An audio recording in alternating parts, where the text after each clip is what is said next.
Hello and welcome back to KD's Business Tips. Glad to be with you.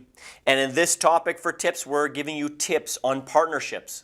Now, if you're looking to partner with people or you've already registered yourself a partnership and you have one, two, or more partners, this is for you. One of the first things you want to remember when you have a partnership is to maximize the strengths of each partner.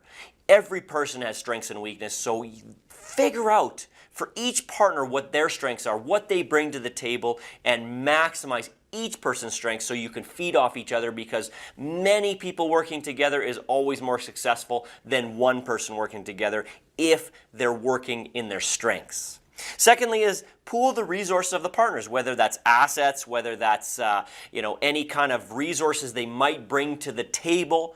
Pool those resources for the success of the partnership. So actually sit down with the partners and go through, list strengths, list resources, talk about these and discuss it, have that brainstorm early on in the partnership. Third tip is to pool the credit of partners when needed. So if you need financing or you want to have a line of credit on the business or the business wants to get a credit card, pool the resources, pool the assets, of course, pool the talents, and pool the credit in this case when you need financing as well of the partners.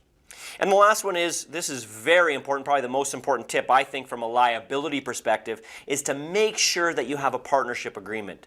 Don't just register your partner and say we're partner, your partnership, and say we're just partners, everything's okay. Have a partnership agreement that spells out everything.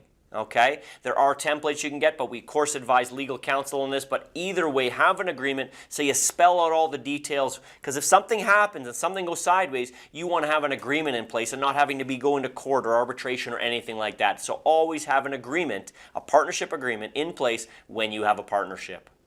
Thanks again for being a part of KD's Business Tips. If you have any comments or questions, we'd love to hear from you. Post below.